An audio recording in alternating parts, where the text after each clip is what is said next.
والعاقبة للمتقين ولا عدوان إلا على الظالمين. أشهد أن لا إله إلا الله وحده لا شريك له وأشهد أن محمدا عبده ورسوله الصادق الأمين صلوات الله وسلامه عليه وعلى آله وصحبه أجمعين أما بعد. Kaum muslimin, pemirsa Raja TV dan Raja, alhamdulillah kita berjumpa kembali pada acara yang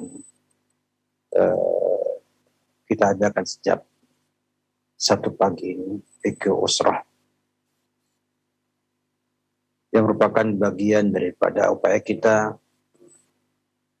mengenal konsep pernikahan dan semua yang terkait dengannya, agar supaya problematika rumah tangga yang muncul dapat diatasi sebelumnya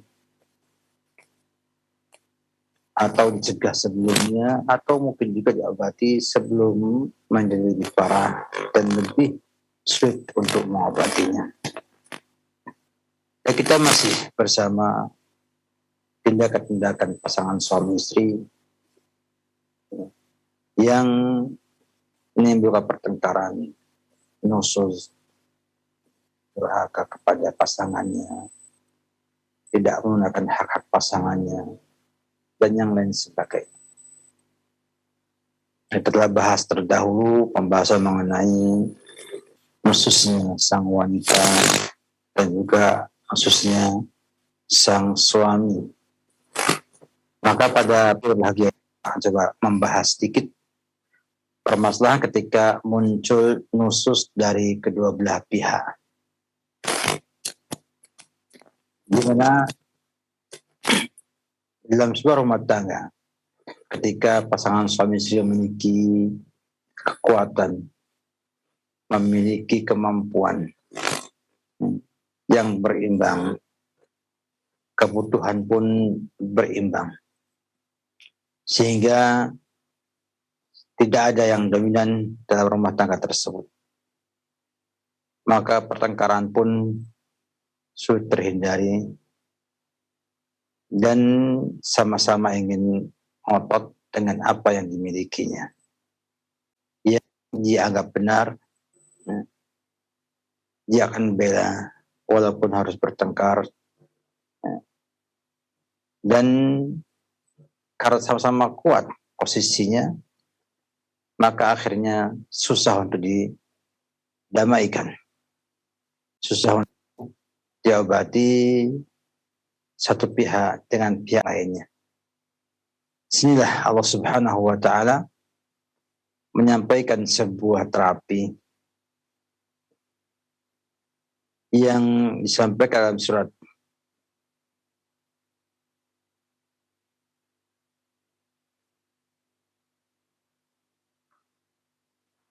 dalam firman Allah Subhanahu wa Ta'ala, fa in khiftum shiqaqa bainihima fab'athu hakaman min ahlihi wa hakaman min ahliha in yurida islahan yuwaffiqillahu bainahuma innallaha kana aliman khabira. Dan jika kalian takut shiqaqa bainihima, perpisahan antara keduanya, artinya tidak bisa mereka menyelesaikan masalah mereka sendiri, bahkan dibiarkan hal itu akan mengakibatkan banyak efek buruk yang lainnya. Maka kata Allah Subhanahu wa Ta'ala, fab'athu hakaman min ahli, perintahkan mereka hakim yang membuat mediasi dengan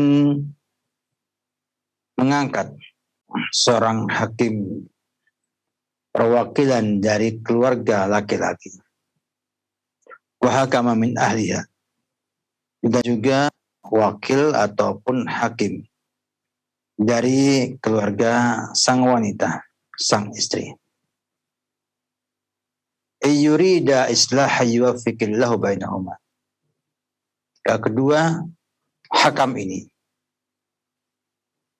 menginginkan kebaikan, perbaikan dalam rumah tangga tersebut, niscaya Allah akan memberikan taufiknya. Sungguhnya Allah Subhanahu wa Ta'ala itu Maha mengetahui, lagi Maha khabir, mengetahui yang detail-detail dalam urusan. Allah Subhanahu wa Ta'ala menyampaikan dalam ayat yang mulia ini dua nama Allah Subhanahu wa Ta'ala, Aliman, Khabir,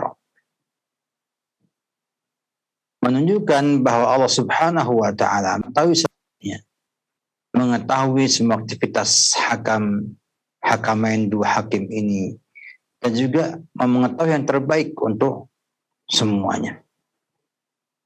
Ini memberikan sebuah rasa takut kepada hakim, untuk tidak sembarangan dalam memutuskan apakah akan memperbaiki hubungan mereka atau memisah pasangan suami istri tersebut.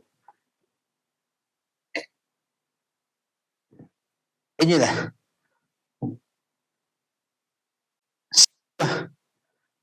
terapi untuk mengobati permasalahan yang muncul dari pasangan suami istri.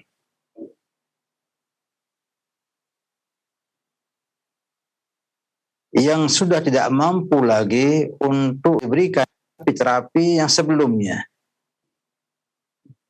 Terapi itu khususnya perempuan, juga khususnya laki-laki. Sehingga pertengkaran terus terjadi, dan akan membuat tidak nyaman di rumah tersebut, baik keduanya maupun anggota keluarganya. Maka di sini hakim peradilan itu akan memberikan sebuah solusi untuk mediasi dengan meminta perwakilan dari pihak keluarga laki-laki dan pihak keluarga perempuan untuk membicarakan, untuk mencari solusi dan mencari yang terbaik untuk pasangan suami istri tersebut.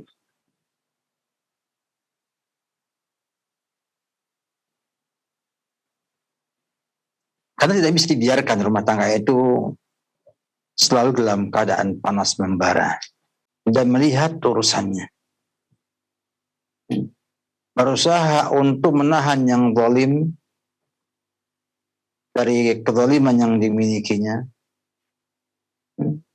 Dan ketika hal tersebut tidak bisa diselesaikan dengan baik-baik dan urusannya tambah besar dan timbul khusumat, pertengkaran, permusuhan antara suami istri tersebut, maka pengadilan ini atau hakim pengadilan ini mengutus seorang sebagai hakam,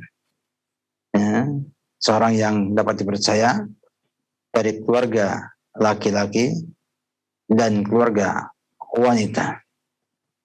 Jadi hakaman sini adalah wakil daripada pihak tersebut yang nanti menjadi pemutus urusan yang terbaik. Sehingga mereka berdua akan berkumpul, hakaman ini, untuk berusaha memperbaiki keadaan yang ada, melihat mana yang berbuat salah, berbuat jelek. Kalau laki-lakinya berbuat jelek, maka perbaiki, diperbaiki.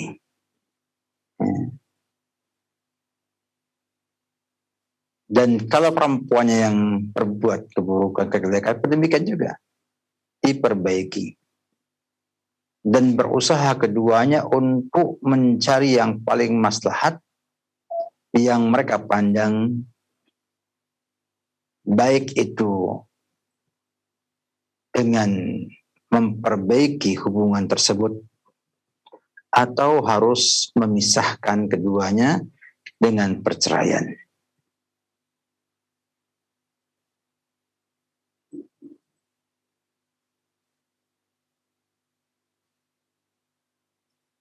Kenapa demikian? Kenapa bila ya, dalam jiwa pasangan suami istri tersebut masih punya keinginan untuk memperbaiki keadaan, dan kemarahanlah yang menjadi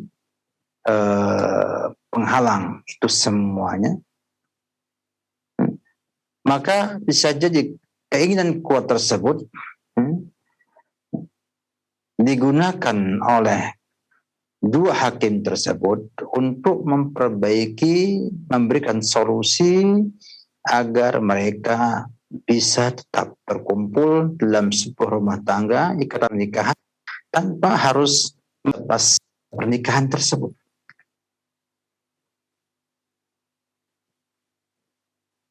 Sehingga at-taufiq atau mengakurkan mereka kembali adalah yang terbaik dalam hal ini.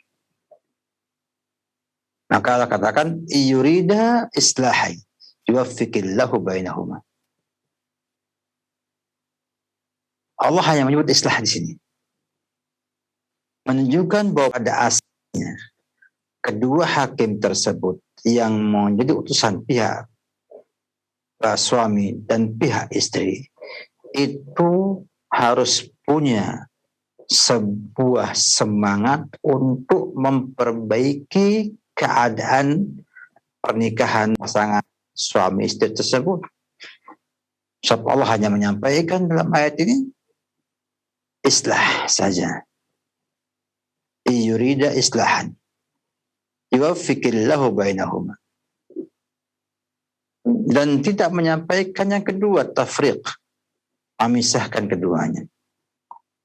Sehingga ada di sana isyarah yang cukup indah bahwa hendaknya kedua hakim ini yang menjadi perwakilan ataupun yang mewakili keluarga putra, keluarga putri, keluarga suami, keluarga istri ini untuk berusaha mengerahkan semua kemampuannya, semua kemampuan untuk memperbaiki pernikahan, perkawinan, rumah tangga, keluarga tersebut.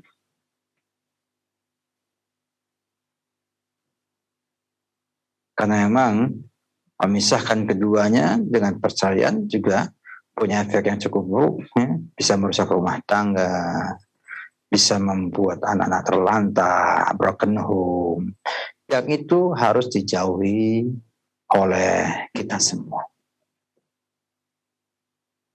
Cukup indah ya. Islam mengikutkan atau mengajak orang lain untuk memperbaiki rumah tersebut. Dan diusahakan hakam min ahlihi wa hakam min ahliha. Oleh karena para ulama rahimahullah menyampaikan pada kita tentang syarat-syarat hakim ini. Yang jelas bahwa ia punya kompetensi ya, dalam hal ini. Berakal, balik, rusuk.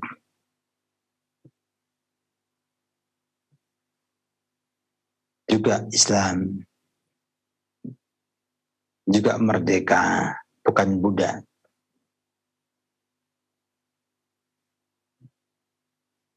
Dan juga punya keadilan atau keadalah, artinya orang yang punya ketakwaan. Orang yang punya ketakwaan. Dan punya fikih ataupun ilmu tentang tahkim ini, hukum-hukum berkenaan dengan tahkim ini. Jadi bukan sembarangan orang yang diminta untuk datang di sini. Ya. Orang betul-betul mengerti, ya, punya pengetahuan, punya ilmu untuk bisa menyelesaikan permasalahan yang ada dalam rumah tangga tersebut. Dan sebagai ulama ataupun para ulama rahimahullah ta'ala menyampaikan bahwa sebaiknya itu adalah dari kerabat atau keluarga pasangan suami istri tersebut.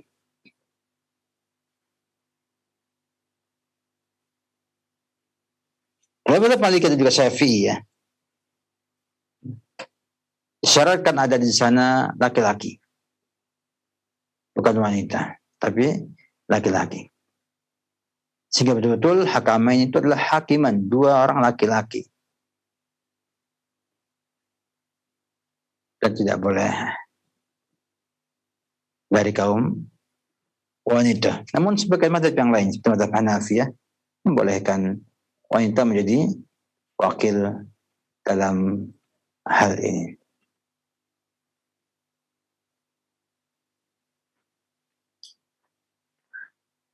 Nah setelah mereka ini, dua hakam masuk mencampuri urusan pasangan suami istri, mendengar dari setiap mereka apa keluhan, apa masalahnya, menganalisa masalah yang ada dari informasi kedua belah pihak tersebut. Maka mulailah keduanya berusaha mencari solusi terbaik untuk kemaslahatan kedua belah pasangan suami istri.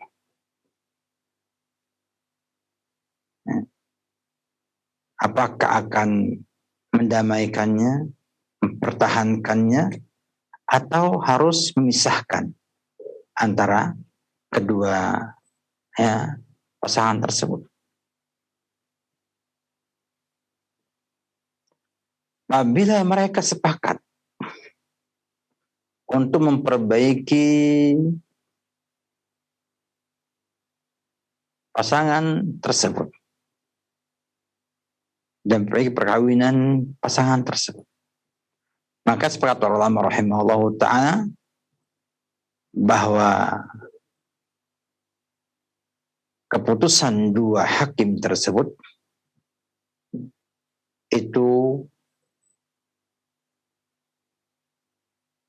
ingkrah atau diakui dan punya konsekuensi hukum. Walaupun kedua pasangan tidak mewakilkan kepada mereka apapun juga.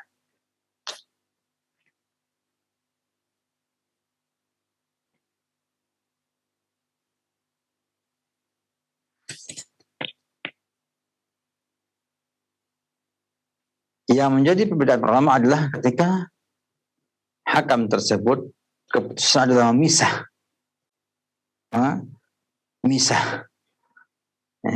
Dan pasangan suami istri tidak menghendakinya.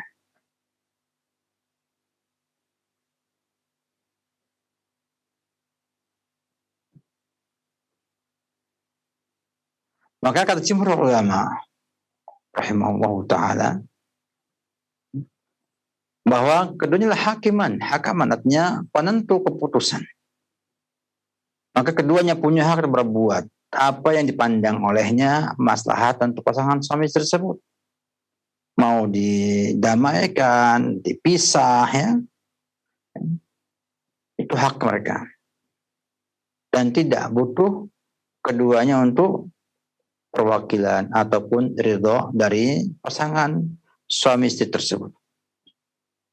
Ini juga diriwayatkan dari Utsman bin Affan, Ali bin Abi Thalib, juga dari bin Auf, Ibnu Abbas, Ibnu Sirin, Sya'bi, Atha bin Rabbah, Mujahid, Auza'i, Abu Thawr, dan dia menjadi madhab Malik, Syafi'iyah, Ahmad, dan juga madhab Zahiriyah. Hujjah mereka cukup jelas. Ya, ayat yang mulia. Ya. فَإِنْ خِفْتُمْ شِقَاقَ بَيْنِهُمَا فَابْعَثُوا حَكَمًا مِنْ أَهْلِهِ وَحَكَمًا مِنْ أَهْلِهَا إِنْ يُرِيدَ إِصْلَاحًا يُوَفِّقِ اللَّهُ بَيْنَهُمَا إِنَّ اللَّهَ كَانَ عَلِيمًا خَبِيرًا. Sini Allah Subhanahu wa taala menamakan kedua dengan hakamain.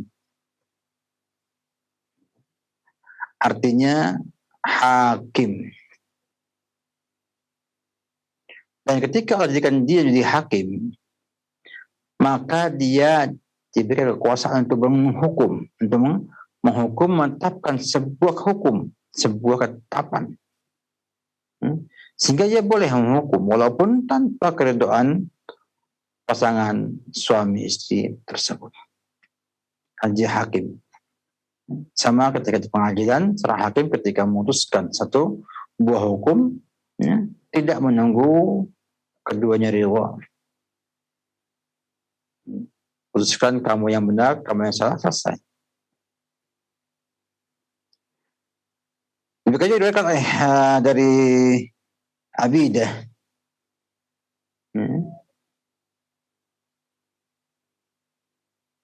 Ada seorang yang mengatakan kepada Ali bin Abi Thalib, dan dia khalifah ketika itu,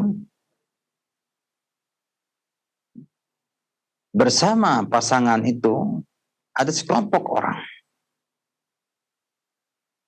Artinya yang putra membawa keluarganya, yang putri bawa keluarganya. Maka Khalifah Ali bin Abi Thalib memerintahkan mereka untuk mengirimkan hakaman min ahli wa hakam min ahliha. Satu perwakilan menjadi hakim, mewakili pihak putra, pihak suami, dan juga satu yang mewakili menjadi hakim bagi keluarga sang wanita, sang istri.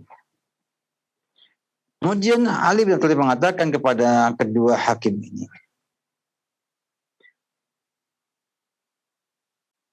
"Riyani ma'alaikuma."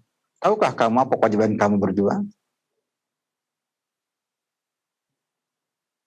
Alaikuma an in ra'aituma an tafarraqa faraktuma. Kecualilah bila melihat mereka keduanya harus pisah, maka pisahkannya. Faqalatil mar'ah, maka perempuan mengatakan, raditu bi kitabillahi alayya fihi waliya. Saya ridha dengan putusan kitabullah, baik itu membuat saya rugi ataupun buat saya untung. Artinya sang untung, saya ridha dengan putusan keduanya, terserah. Sang suami mengatakan, amal furqan falah. Kalau untuk pisah saya nggak mau. Maka Khalifah Ali mengatakan, kadzabta. Wallahi la tabrah hatta tuqirra bimithli alladhi aqarrat bihi. Kadzabta, kamu salah. Demi Allah. Dan kamu akan demikian sampai kamu itu mengakui seperti pengakuan sang wanita tersebut. Artinya ridha dengan putusan hakim tersebut. Ini menjadi dalil dari jumhur ulama bahwa kedua orang yang menjadi perwakilan tersebut itu punya hak untuk menentukan keputusan ketetapan yang terbaik bagi kedua pasangan tersebut. Dan juga Allah Subhanahu wa taala menyampaikan kepada kita semua, apabila khawatir perpecahan antara suami istri, untuk mengutus dua hakam.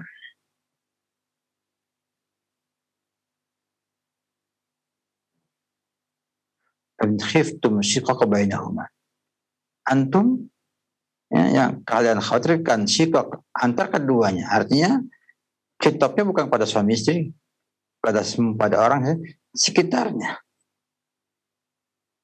Keluarga perempuan, keluarga laki-laki bila melihat akan muncul shiqaq, permusuhan, pertengkaran yang tidak ada hentinya antara keduanya, fab'atsu, maka mereka, bukan suami istri tapi mereka, keluarga suami, keluarga istri, mengutus perwakilan hakim dalam hal ini, menunjukkan bahwa ridha dari kedua pasangan suami istri tidak dilihat dalam hal ini. Betul-betul itu diserahkan kepada dua utusan yang mewakili kedua keluarga tersebut.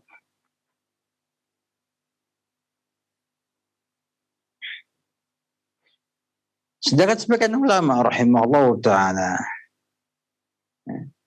mengadakan bahwa tafriq, misahkan kedua pasangan, itu kembali kepada hakim, kepada penguasa atau peradilan.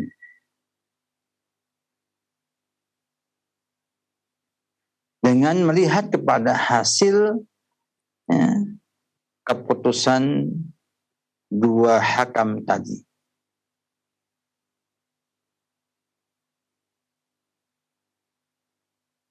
Dan keduanya hanya posisinya sebagai wakil saja.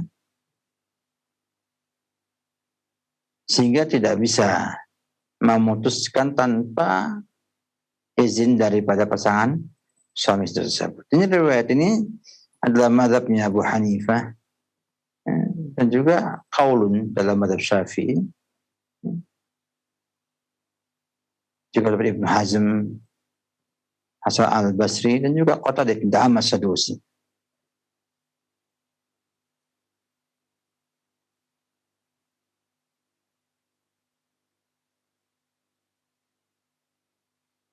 Mereka mengambil juga dari hadisnya Ali bin Abi Thalib tadi. Ketika sang saya mengatakan amal furqafala. Kata mereka di sini kita lihat bahwa Khalifah Ali bin Abi Thalib melihat kepada persetujuan sang suami. Ketika mengatakan kadzabtu wallahi la tabra hatta tuqir bima aqarat bihi al-mar'ah. Seandainya katanya hakam itu adalah hakim, maka tidak butuh untuk pengakuan sang suami. Dan juga kita ketahui bahwasanya al-budu' kelamin itu memiliki haknya suami. Jadi suami punya hak atas istrinya. Dan harta itu menjadi haknya wanita. Sehingga tidak boleh katanya orang lain mewakili hal ini kecuali dengan perwakilan dari keduanya atau dengan perwalian dari keduanya. Namun tak pernah bahwa pendapat jumhur ulama lebih kuat dalam hal ini karena kuatnya dalil yang mereka miliki dan lemahnya pendapat yang menyisihinya. Siapa Ali bin Abi Thalib ketika sang saya mengatakan amal furqah fala. Ali mengatakan kadzabta wallahi la tabrah hatta tuqirra bima aqarrat bihi mar'ah. Tidak ada hubungan dengan keputusan hakim atau hakaman tersebut. Hanya ungkapan daripada sang suami, dan Khalifah Ali mengatakan tidak kamu harus mengakui keputusan daripada dua hakam tersebut.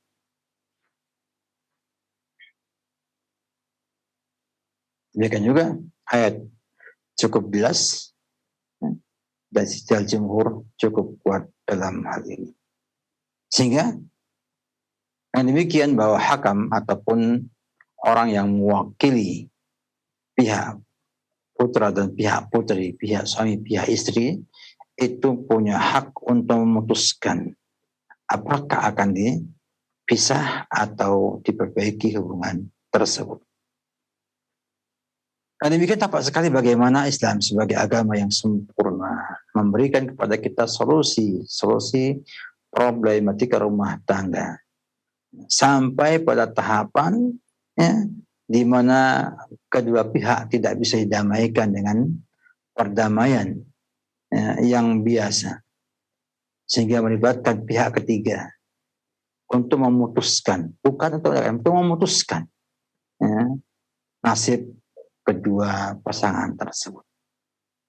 Sudah isyarat cukup jelas bahwa keterlibatan pihak ketiga terkadang menjadi solusi untuk perbaikan rumah tangga kita, untuk menyelesaikan problematika rumah tangga kita, bila orang tersebut punya kemampuan untuk mendamaikan, punya kemampuan untuk berkomunikasi yang baik dengan pasangan yang ada, sehingga akan muncul sunnah kebaikan, baik hasilnya akan didamaikan dan diperbaiki, atau harus dipisahkan keduanya, namun dengan hitungan, dengan data, dengan keputusan yang objektif dari kedua hakam tersebut.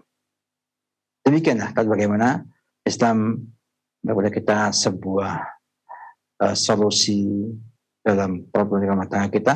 Saya pada tahapan yang demikian ini, ya, tahapan di mana suami tidak punya kemampuan untuk menyelesaikan masalahnya, dan juga istri tidak punya kemampuan untuk menyelesaikannya, dan akhirnya membuat atau mengundang orang ketiga untuk bisa memutuskan yang terbaik untuk pasangan suami istri tersebut.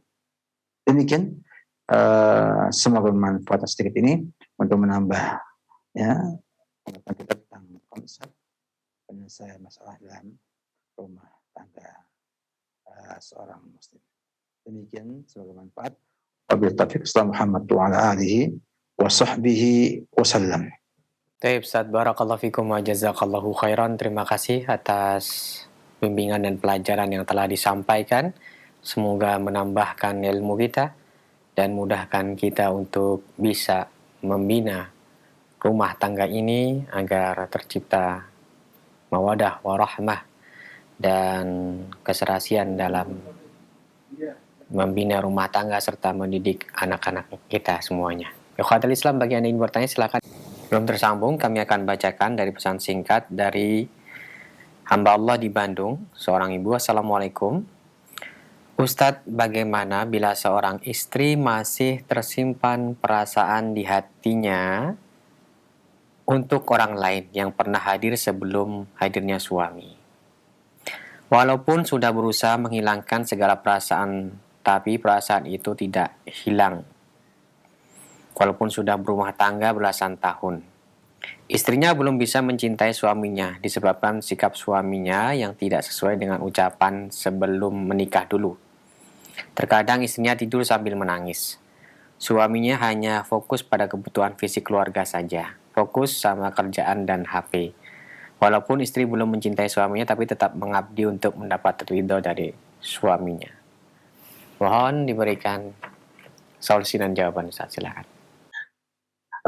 Ini merupakan bagian ataupun efek daripada sang istri yang tidak melihat suaminya itu suami yang baik. Karena pada asalnya sang wanita itu mampu untuk menghilangkan kenangan-kenangan masa lalu dengan orang lain. Bila muncul pada orang yang kedua ini sikap-sikap yang akan mampu membuatnya melupakan masa lalu yang tidak baik tersebut. Akibat ini semuanya, maka akhirnya upaya untuk menghilangkannya itu tidak bisa maksimal. Padahal bagi dia berpisah dengan yang kedua pun bukan solusi untuk itu. Dan dia ingin, ya, menjadi istri yang baik untuk suaminya tersebut, walaupun tidak bisa mencintainya karena tadi bayangan-bayangan membandingkan antara yang pertama dengan suaminya. Dan ini sikap yang salah. Sikap yang salah. Dan memberikan efek yang tidak baik bagi kebahagiaan ibu sendiri. Saya yakin tidak mungkin akan bahagia orang hidup bersama fisiknya, sedangkan hatinya, cintanya tidak ada di sana. Hanya mungkin karena baiknya dia dalam memenuhi kebutuhan rumah tangga, kebutuhan fisik dari yang ada, ya, sang istri mempertahankan diri untuk mengabdi terus kepada suami tersebut. Apalagi sampai 11 tahunannya. Maka nasihat kepada ibu, hilangkan masa lalu tersebut. Sampaikan dalam hati ibu bahwa itu semua tidak manfaat bagi. Cobalah mensyukuri keadaan suami. Yang memang waktu itu mungkin tidaklah seperti yang diharapkan. Artinya, paling tidak seorang bila banyak melihat kebaikan dan menutup mata daripada keburukan-keburukan yang ada, akan timbul di sana rasa cinta, rasa senang kepada pasangannya. Sehingga banyak mengingat kebaikan-kebaikan pasangan. Dan berusaha untuk menghilangkan keburukan-keburukan yang ada dalam benak kita. Itu akan bisa menghilangkan apa yang telah lalu, berganti dengan yang baru lagi. Karena saya nggak bisa bayangkan bagaimana keadaan ibu yang seperti itu. Hidup belasan tahun, punya anak. Kemudian masih banyak dihanti oleh orang-orang yang sebelumnya. Ini nggak baik. Juga ada sebuah perhatian bahwa akibat buruk maksiat itu banyak menghalangi kebahagiaan orang. Tentunya pacar yang pertama, tentunya baik ya, karena apa? Karena dia nggak ada hubungan pernikahan. Setan terus menghiasi dengan hiasan-hiasan mereka, bisikan mereka, sehingga sesuatu yang biasa jadi luar biasa.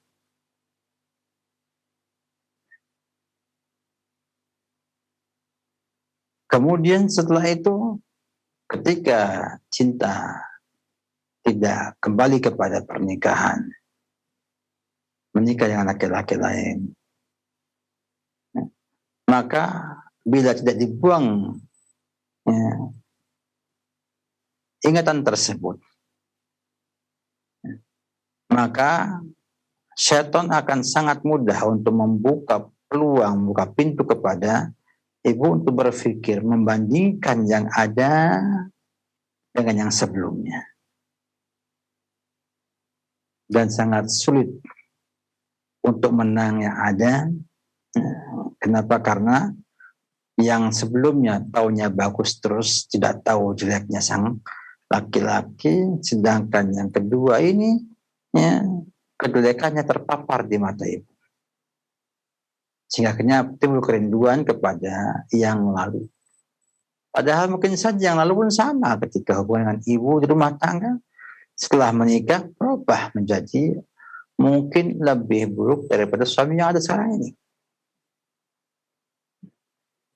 Banyak orang yang subhanallah ketika pacaran itu hebat, ya, mesra, romantis dan lain sebagainya. Setelahnya menikah setahun, 2 tahun berubah dan menjadi orang yang sangat tidak pernah terbayangkan dalam benak sang wanita suami seperti itu. Itu banyak.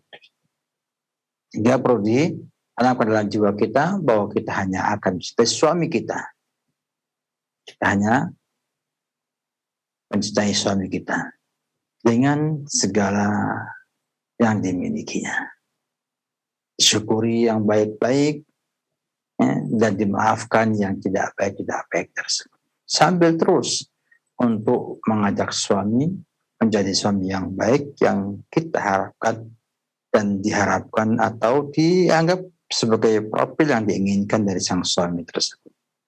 Tentunya ingin bahagia butuh pengorbanan, ingin bahagia butuh perjuangan, ingin bahagia, butuh melewati rintangan dan ujian. Maka ibu harus berusaha untuk melihat suami ibu sebagai suami yang harus menjadi ladang amal soleh ibu. Artinya bahwa fa'inna jannatuki wa naruki, fa'innahu jannatuki wa naruki, kata Rasulullah SAW. Suami itu menjadi surga dan nerakanya kamu. Sehingga akan fokus untuk berbakti sama suami dan berusaha mencintainya dengan tadi mensyukuri yang baik-baiknya dan memaafkan yang buruk-buruknya. Dengan terus mengajak ia memperbaiki keadaannya, sedikit demi sedikit menjadi lebih baik, dan nanti bisa ibu cintai sebagai suami yang menjadi teladan bagi ibu dalam rumah tangga ibu. Mungkin demikian. Allah a'lam bishawab. Tayyib Ustaz, barakallahu fikum, jazakallahu khairan. Terima kasih atas nasihat yang bermanfaat yang telah disampaikan. Selanjutnya kami berikan kesempatan kembali. Silahkan, masih di layanan telepon. Halo. Halo, assalamualaikum. Waalaikumsalam warahmatullahi wabarakatuh. Dengan siapa, di mana? Saya Umu Ida dari Pekanbaru. Silahkan, Umu. Jadi saya sudah puluhan tahun berumah tangga dan sudah punya beberapa orang cucu. Nah, cuman 5 tahun terakhir ini suami saya ketahuan ini berzina, kemudian nikah siri, dan alasan dia berzina itu adalah karena dia mirip bapaknya, dan keluarganya juga mengatakan karena dia mirip bapaknya, karena bapaknya suka berpoligami dengan banyak istri. Nah, cuman yang jadi pertanyaan bagi saya bahwa saya merasa tidak halal lagi bercampur dengan suami saya karena dia mengatakan mirip bapaknya. Kemudian juga saya, karena sudah sering dibohongin, saya merasa trauma dan juga wanita tersebut meneror saya. Akhirnya saya memutuskan tidak menegur suami, kemudian juga pisah kamar, dan saya minta cerai. Karena tidak sehat lagi hubungan saya dari awal pernikahan, karena suami saya, terus terang maaf banget Pak, bukan saya menjelekkan suami, agama ini dianggap sepele gitu. Akhirnya saya sudah beberapa tahun ini saya hijrah ke sunnah sendirian. Pertanyaannya Ibu, langsung saja. Pertanyaannya, bolehkah saya mengatakan bahwa benarkah suami saya mengatakan seperti ini, dia mirip bapaknya, dan saya mengatakan itu saya tidak halal lagi dengan dia. Kemudian saya tidak berteguran, saya memutuskan bisa kamar, berdosakah saya? Baik. Apa jalan keluarnya? Oke, makasih Ustaz. Assalamualaikum. Waalaikumsalam warahmatullahi wabarakatuh. Silakan Ustaz. Wabarakatuh.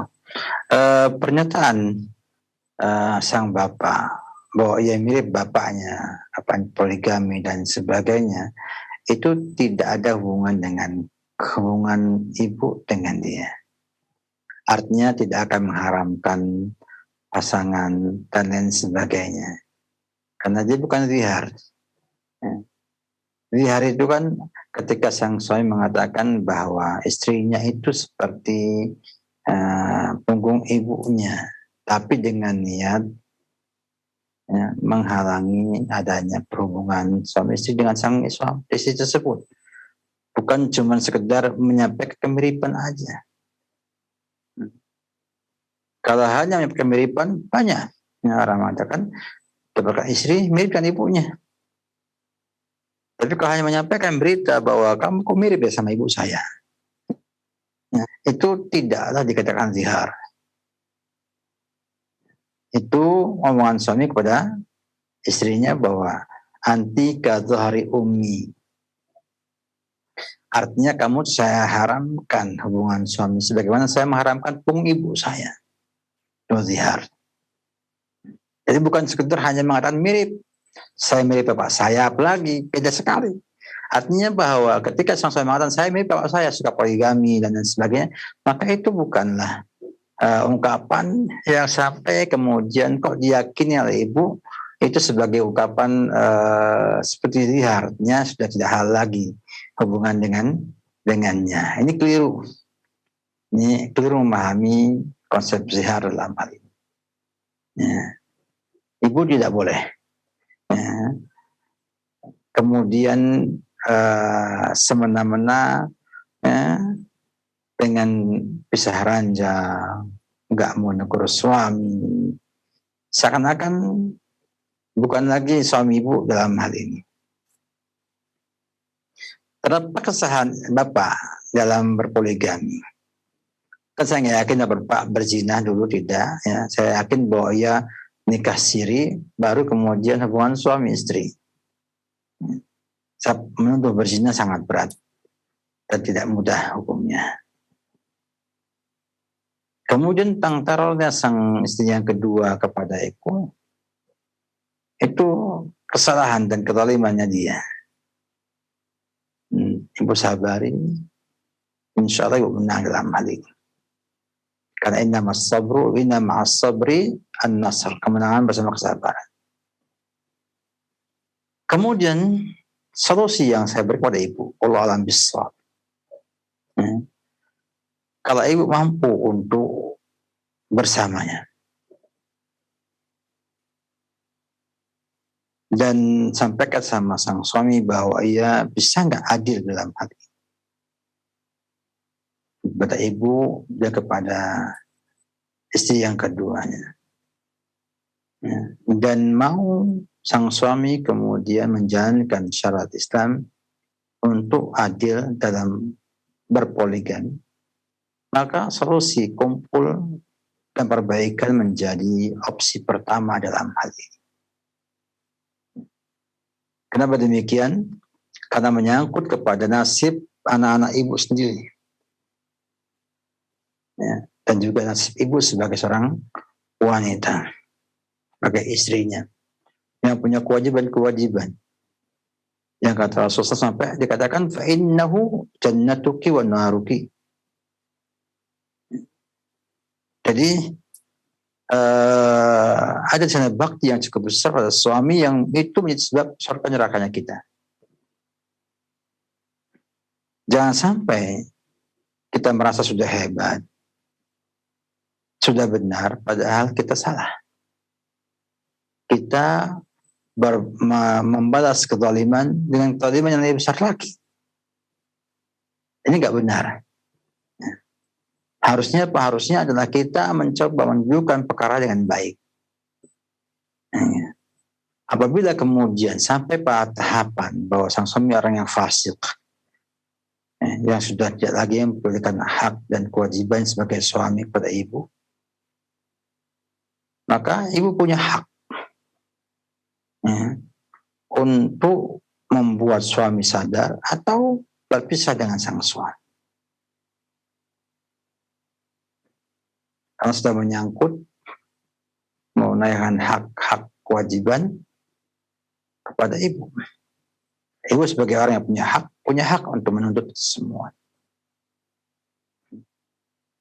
Dan bila kemudian dirasakan bahwa maslahat, dalam artian ibu gak mampu lagi untuk menjadi istri bagi suami tersebut, khawatir kufur, dan tanpa kekufuran di sini, gak melayani dia, gak menunaikan hak-haknya dia, karena kebencian adalah dalam hati ibu, merasa dibohongi dan lain sebagainya. Maka ada kesan bahwa ibu sudah ngaji, berarti lebih bagus, lebih susah daripada suami. Kalau saya pada tahapan khawatir kufur seperti ini, maka ibu dibolehkan untuk khulu, gugat cerai. Ke pengadilan minta gugat cerai. Karena sudah tidak bisa lagi hidup bersama sang suami. Maka itu dibolehkan. Opsi yang kedua yaitu dengan gugat cerai ke pengadilan. Bila ini kemudian bisa dilaksanakan. Mudah-mudahan kalau niatnya adalah untuk ketakwaan menjadi solusi bagi rumah tangga ibu sendiri.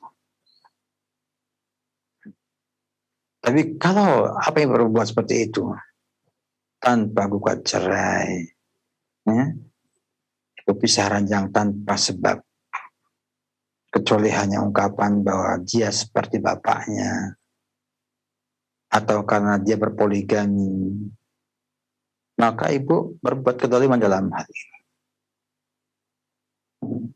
Dan khawatir akan memberikan efek buruk pada kehidupan ibu nanti. Karena Nabi mengatakan, Allah berfirman, "Adzulmu zulumat yaumil qiyamah." Kezaliman itu adalah kezaliman di hari kiamat nanti. Maka mumpung kita hidup di dunia ini diberi usia panjang, segera ibu lakukan ini semua. Muhasabah lagi, kalau memang tidak bercerai, perbaikan ibu, perbaiki lagi hubungan ibu dengan suami, tunaikan hak-hak suami dengan baik, atau ibu minta cerai dengan gugat cerai, dan kemudian berpisah, selesai. Semua punya risiko, punya efek, dan punya juga konsekuensi. Jangankan kalau dirasa itu yang terbaik, karena ibu sudah tidak mungkin lagi bisa memberikan hak-hak suami, maka daripada kufur kepada suami yang hukumannya neraka, kata Allah Subhanahu wa taala melalui Rasulullah SAW penjelasannya, maka lebih baik berpisah agar selamat di akhirat nanti dari sang suami tersebut. Allah a'lam bishawab. Itu yang saya berikan pada ibu. Semoga bermanfaat. Allah a'lam bishawab. Barakallahu fikum Ustaz, terima kasih atas jawabannya. Semoga bermanfaat untuk ibu yang bertanya dan kita semuanya di kesempatan kali ini. Selanjutnya masih kami berikan kesempatan kembali. Silakan untuk telepon yang selanjutnya. Belum tersambungkan. Ikhwatul Islam, pemerhati roja dimanapun Anda berada, kami akan bacakan dari pesan singkat yang telah masuk. Assalamualaikum warahmatullahi wabarakatuh Ustaz. Ana izin bertanya, jika mantan suami telah diajak untuk islah, berembuk dengan kedua belah keluarga, tetapi tidak mau, lalu istri mengajukan gugatan cerai ke pengadilan agama. Ya, suami juga tidak hadir sehingga diputuskan bercerai oleh pengadilan. Alasan gugatan cerai tidak tanggung jawab, sering hutang, riba, dan lain sebagainya, membahayakan istri dan anak. Sementara keberadaan mantan tidak bisa dihubungi. Nah, hal ini seperti ini bagaimana Ustadz? Silakan. Apabila pengadilan sudah menerima gugat cerai dari ibu, ada pemanggilan, biasanya sekali nggak datang, panggil 2 kali nggak datang, biasanya 3 kali. Kemudian diputuskan oleh pengadilan bahwa ibu telah bercerai dengan sang suami. Maka keputusan itu inkrah, artinya berlaku. Ibu sudah bukan lagi istri dari suami tersebut atau mantan jadinya. Kemudian suami harus menerima. Akan keluar surat dari pengadilan bahwa ibu telah bercerai dari suami. Itu bisa menjadikan dasar hukum untuk menyatakan bahwa ibu bebas. Tunggu masa iddah, bila ada yang melamar, menikah. Setelah selesai masa iddah itu, kalau ada yang melamar, kemudian ibu mau, ya silakan menikah. Dan suami yang pertama tidak punya hak apa-apa setelah itu. Ini bila sudah ada gugat cerai dan selesai. Jadi intinya adalah bahwa keputusan pengadilan dalam gugat cerai itu sah dan berlaku, mengikat. Baik sang suami itu menerima, tidak menerima, tetap keputusannya berlaku dan mengikat. Sehingga suami wajib menerima dan tidak punya hak untuk menolak keputusan pengadilan bahwa istri itu diterima pengajuan gugat cerainya. Allah alam bisawab. Ya Ustaz, barakallahu fikum wa jazakallahu khairan. Terima kasih atas jawabannya. Selanjutnya kami masih bacakan dari pesan singkat. Assalamualaikum warahmatullahi wabarakatuh. Ustadz, Ana mau bertanya, bagaimana solusinya kalau suami pelit atau perhitungan dengan istri sampai dari penghasilan, belanja kebutuhan rumah tangga dan sehari-hari suami yang belanjakan. Kemudian bagaimana hukumnya kalau suami mengambil alih wewenang istri seperti itu, Ustadz? Seharusnya sang istri bahagia karena ia mengurangi pekerjaannya dia. Artinya, kalau dia belanja, dia masak, kemudian dia ngurusin rumah, kan tambah banyak pekerjaannya. Ketika suami mengambil alih belanja, ya, silakan aja. Diambil alih, ibu syukuri aja semuanya, kemudian masak sesuai dengan yang dibeli sama dia. Dan insya Allah nggak akan masalah kalau sang suami itu membelanjakan dengan standar yang baik. Bila kemudian sang suami terlalu bakhil sehingga nggak pernah memberikan masakan hanya tidak standar, misalnya ya, sayurannya layu-layu yang murah-murahan yang tidak bergizi, itu bisa menuntut untuk nafkah yang layak. Sebagaimana orang-orang di sekitar itu.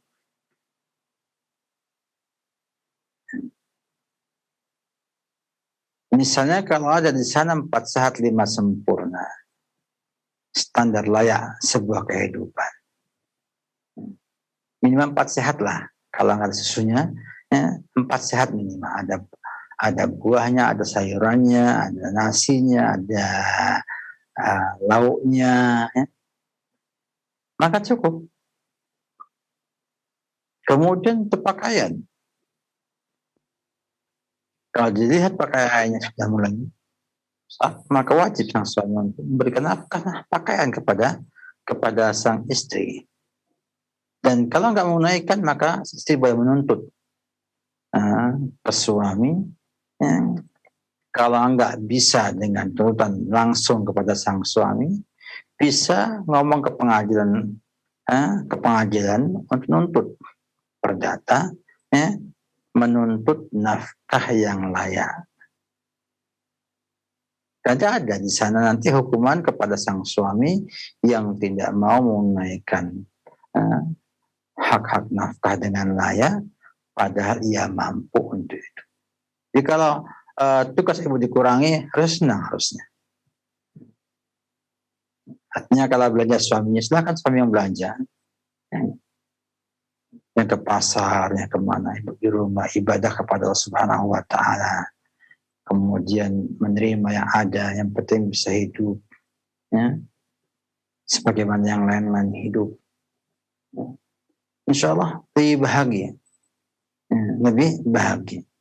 Kita itu nggak bahagia karena kita punya banyak-banyak keinginan. Kita ini nggak bahagia karena kita banyak keinginannya. Sehingga ketika berkurang sedikit keinginan kita merasa sengsara. Padahal nggak demikian juga. Jadi ibu bisa belanja, kemudian suami, maksudnya saya belanja yang sendiri. Itu kayak apa? Kayak ada kehilangan pekerjaan dan akhirnya apa? Kayak orang pensiunan, ya, habis kerja pensiun, akhirnya kalau tidak pakai baju seragam, jalan-jalan, itu ya stres sendiri. Dan demikian, kita ini anak akhirat, ya, mikirnya akhirat. Kalau memang suami mau belanjakan semua kebutuhan rumah, silakan belanjakan. Enggak, saya di rumah waktu itu ibadah, baca Quran, hafal Quran, ya, mendengarkan ceramah-ceramah para ustadz untuk kebaikan agama yang kita miliki. Sehingga berkurang waktu. Pasar sejam kadang nggak cukup. Belum lagi sampai jadi pasar kita capek masih. Maka harusnya disyukuri ya, bahwa suami mau belanjakan kebutuhan rumah, ya, sudah saya tinggal terima apa yang dibelikan oleh dia, dimasak sesuai kemampuan kita, dimakan, ya, dan sisanya gunakan untuk ibadah kepada Allah Subhanahu wa Ta'ala. Ya. Allah a'lam bishawab. Ustaz Barakallahu Fikum, terima kasih atas nasihat dan jawabannya. Selanjutnya kami bacakan kembali dari pesan singkat. Assalamualaikum warahmatullahi wabarakatuh. Afan Ustaz mau bertanya, apakah seorang istri dibolehkan khulu dengan alasan suami chat di sosmed dengan perempuan lain? Istri merasa sudah tidak nyaman karena sudah 3 kali ketahuan selingkuh atau chat di sosmed. Mohon penjelasan, silakan. Perlu kita perhatikan dalam hal ini kalimat selingkuh di medsos. Seperti mana selingkuh tersebut? Apakah hanya ungkapan-ungkapan atau hanya sifatnya bukan perzinahan? Hanya bukan sampai hubungan suami istri. Memang kita akui bahwasanya itu memicu kecemburuan dan bisa akhirnya mematikan rasa hangat dalam diri kita terhadap suami. Sehingga usahakan jangan menuduh sesuatu yang memang bukanlah itu sebagai sebuah bentuk selingkuh yang berakibat pada rusaknya nama suami menjadi orang yang fasik karena perzinahan. Bedakan ya, soal yang selingkuh dalam artian hanya ngomong-ngomong di medsos ya, atau mesraan di medsos dengan selingkuh dalam pengertian sudah berhubungan zina. Maka saya harus bisa membedakan hal itu. Dan jangan dipiah-uyah, jangan digeneralisir, jangan disamakan. Sebab kalau dalam selingkuh udah habis. Seakan-akan suami tidak punya kebaikan lagi. Kalau masih dalam medsos, kita khawatirkan tergelincir itu karena dia lalai. Kenapa? Dia lalai, asik dengan medsosnya, kemudian mulai iseng, dan akhirnya muncullah ucapan-ucapan yang tidak baik seperti itu. Maka orang lain diingatkan baik-baik. Ya. Dan ibu juga demikian juga harus memberikan perhatian yang lebih kepada sang suami. Memang masa-masa seperti ini, masa-masa di mana orang itu bersaing dengan HP, dengan medsos. Mana yang lebih berhasil menggoda sang suami? Apakah yang menggoda itu dalam medsos sehingga lupa dengan istrinya? Atau istrinya mampu menggoda dia untuk meninggalkan medsosnya tersebut? Ini perjuangan berat di zaman sekarang ini. Ya. Dan memang kita akui bahwa medsos itu tidak ada batasannya. Tinggal keimanan kita, apa kita lalai, tidak lalai, itu yang membuat seorang itu akhirnya bisa berbuat maksiat di medsos. Oleh karena itu, ibu sebagai seorang istri hendaknya mendakwahi suami, menasihatinya, kemudian bersikap lebih baik kepada sang suami. Karena tetap kita katakan bahwa Kalau kata Rasulullah SAW, laki-laki di luar rumah bukan sesuatu, kemudian dia pulang ke rumah, dia hilangkan bersama istrinya, sehingga muncul sakinah di rumahnya. Saya yakin medsos tidak akan banyak memberikan efek, karena suami itu merasakan kenyamanan, merasakan keindahan dalam rumahnya bersama sang istri. Sehingga nggak bisa zaman sekarang sang wanita itu bergaya kayak zaman dahulu. Zaman dahulu wanita asal nurut sama suaminya selesai. Zaman sekarang berbeda. Sang istri harus mampu juga untuk mengajak suami untuk menunjukkan pandangan kepada orang lain. Karena sulitnya laki-laki zaman sekarang untuk menunjukkan pandangan, maka istri harus punya kemampuan untuk bagaimana caranya membuat suami itu bisa menjaga kemaluan dan menjaga pandangannya. Ini menjadi tujuan daripada pernikahan. Tadi mengatakan, ya ma'syara syabab man istata'a minkumul ba'a falyatazawwaj fa innaha aghaddu lil basar wa ahsanu lil farj. Perintahkan para pria untuk menikah bila mampu, karena pernikahan itu akan lebih menundukkan pandangan dan menjaga kemaluan. Sehingga posisi istri sekarang ini punya tugas ganda. Di samping menjaga kemaluan sang suami, juga membantu suami mampu menundukkan pandangan matanya. Sehingga dengan sibuknya sang suami bersama istri di rumah, jangan biarkan suami itu nganggur, seakan-akan tidak punya pekerjaan. Ajak suami itu untuk berkreativitas di rumah bersama istri, yang nanti membuat dia akhirnya mampu lebih nyaman, lebih senang tinggal bersama istrinya daripada tinggal bersama HP dan medsosnya. Insya Allah akan banyak bermanfaat bagi ibu dalam hal ini. Boleh tidak kita membuat cerai suami yang demikian? Dilihat kepada kondisi yang ada. Karena Nabi SAW hanya memberikan sebuah alasan bahwasanya selama ia takut kufur kepada sang suami, maka dibolehkan untuk melakukan gugat cerai. Dan dilarang kita menggugat cerai tanpa alasan yang syar'i. Tidak ada apa-apa kok kita gugat cerai, juga nggak boleh dalam Islam. Sehingga lihat oleh saudari tingkat apa permasalahannya ada, apakah sampai ke tahap akhsyal kufra bil ashir, sampai takut khawatir akan kufur dengan sang suami. Kalau demikian keadaannya, Allah memberikan di sana peluang untuk gugat cerai kepada sang suami. Wallahu a'lam bishawab.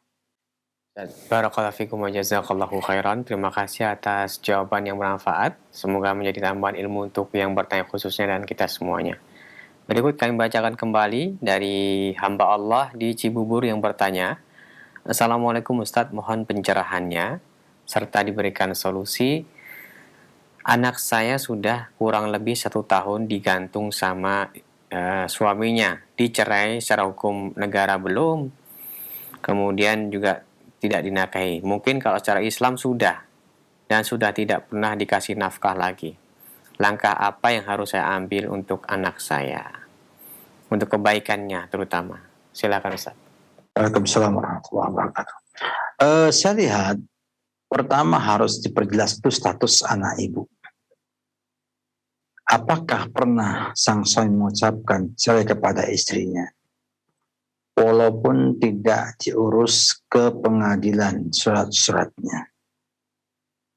Bila terbukti, ada saksi yang mengatakan memang dia telah menceraikan istrinya di hari ini, tanggal ini, maka jatuh talak. Dan bila kemudian setelah tidak ada lagi rujuk sampai 3 kali haid, maka putri ibu sudah bukan lagi istri dari suaminya tersebut.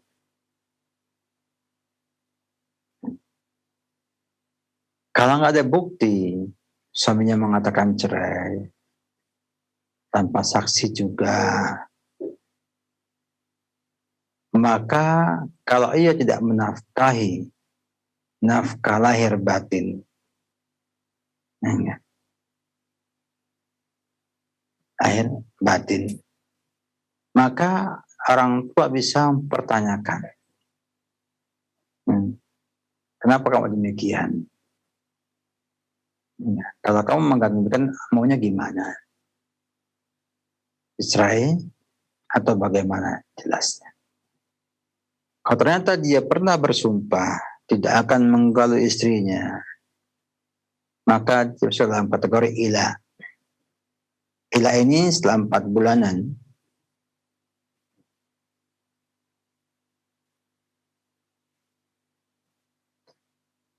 maka sang suami diminta untuk pilih menggaulinya dan bayar kafarah yamin atau menceraikannya. Sehingga tetap secara hukum Islam orang tua boleh untuk ikut campur dalam memperjelas status anaknya. Dan ternyata belum bercerai, tapi tidak ngasih nafkah, maka bisa dituntut ke pengadilan agar ia beri nafkah kepada sang anak tersebut. Nanti akan ada yang memaksakan dia untuk membayar nafkahnya. Kalau kemudian dia nggak mau juga dan akhirnya mau menceraikan, ceraikan sekalian. Sehingga statusnya jelas dan ibu ataupun orang tua bisa mencarikan jodoh untuk sang anak, sang putri dengan orang yang lebih baik daripada sebelumnya. Jadi intinya adalah memperjelas dulu posisinya. Apakah dalam dicerai?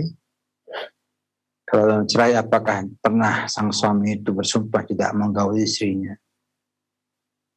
Maka terkena ila 4 bulan setelah ia bersumpah itu, diminta kepastiannya apakah mau menggaulinya atau menceraikannya. Kalau itu nggak ada semuanya, hanya tinggal begitu saja, maka ada pengadilan yang bisa memprosesnya sehingga ia bisa kembali memberikan nafkahnya kepada sang istri atau menceraikannya, sehingga nanti jelas keadaan sang anak, sang putri, dan bisa menjadi sebab kebaikan bagi anak ibu tersebut. Wallahu a'lam bishawab. Ustaz, barakallahu fikum wa jazakallahu khairan. Terima kasih atas kesempatan yang Ustaz berikan untuk menjawab beberapa pertanyaan yang telah masuk. Semoga Allah senantiasa memberikan kemudahan bagi kita semuanya untuk menyelesaikan permasalahan-permasalahan dan problematika dalam rumah tangga kita. Amin. Ikhwatul Islam, demikianlah untuk kajian ilmiah yang telah kita simak di kesempatan kali ini. Dan nampaknya pertanyaan tadi merupakan penutup di pertemuan kita. Sebelum kami akhiri, mohon Ustadz memberikan ihtitam. Fadhal ya Ustadz. Alhamdulillah, kita bersyukur Subhanahu wa ta'ala, bersyukur dengan syukur nikmat yang telah Allah pada kita semuanya, dan kita berharap kepada kaum muslimin semuanya di masa pandemi seperti ini hendaknya membuka hati, membuka tangan kita untuk membantu saudara kita, sekeliling kita, agar mereka semua bisa terbantu dalam permasalahan ekonomi, kehidupan, ya, dan yang lainnya. Demikian juga ya, memperhatikan atau pemerintah ya, dalam hal ini cukup penting untuk kita perhatikan untuk tujuan maslahat bersama. Maslahat bersama. Semoga Allah Subhanahu wa taala segera menghilangkan wabah ini dan kita bisa kembali hidup normal, kembali hidup ya, dengan baik, ya, ibadah dengan baik, dan juga tetap ya, ta'awun, tolong menolong dalam kebaikan dan takwa harus menjadi kebiasaan kita bersama dalam segala kondisi yang ada. Ucapan syukur, terima kasih saya ucapkan kepada teman-teman di Roja TV atas upaya yang ada. Demikian juga di studio mini Al-Ukhwah yang telah membantu segaranya acara ini, dan kita mohon Allah Subhanahu wa taala keistiqomahan dan juga keberkahan atas usaha kita, umur kita, amalan kita, harta kita, keluarga kita bersama. Semoga Allah Subhanahu wa taala memudahkan kita semua dan membuat kita semua selalu berada dalam sunnah Nabi kita Muhammad SAW dan terus berjalan di atas siratal mustaqim. Amin. Ya Rabbal Alamin. Sallallahu Muhammad wa ala alihi wa sahbihi wasallam. Wabillahi taufiq.